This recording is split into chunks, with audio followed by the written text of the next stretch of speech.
Good morning, folks. We'll start with sprites. Toss an elf in there, and I'm not talking soda in Santa's workshop. Terrestrial gamma flashes are gamma signatures high above lightning. NASA's Firefly satellite is designed to monitor and evaluate those. If you Google suspicious observers and sprites, you'll see a couple good news videos with some excellent footage and links. Other great article today involves deep space radiation. The impetus was obviously the potential for human survival on longer space trips like those to Mars and beyond. This will also aid in detailing the levels of radiation exposed at airline passenger levels to a degree much better than we've had before.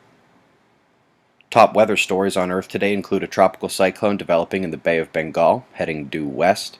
Also, Melissa has formed in the Atlantic, a very curious late-year development at that location. We also have deadly flooding at Sardinia. That's the same low that's been spinning and bouncing around the Mediterranean for a few days. Looks to be stalled again. Looking at the solar wind telemetry from the ACE satellite, slight rise in orange, the density, is part of a quiet sun equilibrium back and forth at low levels with both speed in yellow and plasma temperature in green decreasing slightly. KP index rightfully shows no geomagnetic disturbance. The electron flux has regained a nice curve. After sunspot numbers in the 200s a few days ago, we were on our way back to full quiet, but this morning an X1 ripped out of the departing group on the western limb. Updates to come on that one.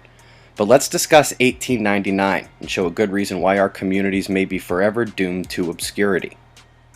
Someone sent me this yesterday, a Yahoo question asking if 1899 was the biggest and most dangerous sunspot ever, because suspicious observers had said so. If anyone here thinks they heard me say either of those things, you need to listen a little better.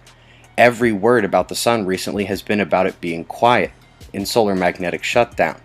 And as for 1899, the comments are about the tremendous bipolarity point at the central cone, showing the helicity, or vortex of the spot like we've never seen before.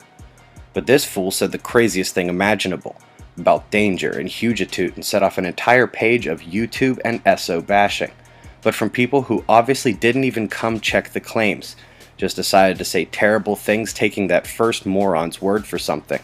I've linked this below if anyone wants to go lay some knowledge on those fools. Definitively, the sunspot. Nothing we've seen like that before. The level of beta meshing in the center has been speculated but never witnessed like this. And, since I suppose I need to say things like this now, none of that makes the sunspot dangerous. Now, while the sunspots are turning, decaying, and, up until this morning, were very, very quiet, we're also watching the return of multiple plasma filaments on the disk. Those dark lines here are billions of tons of plasma in a magnetic rope floating above the solar surface, held in place magnetically. When they erupt, they can produce some sizable CMEs. Got some other shots of our star to close. Eyes open. No fear, it's 6:40 a.m. Eastern Time, and that's the news. Be safe, everyone.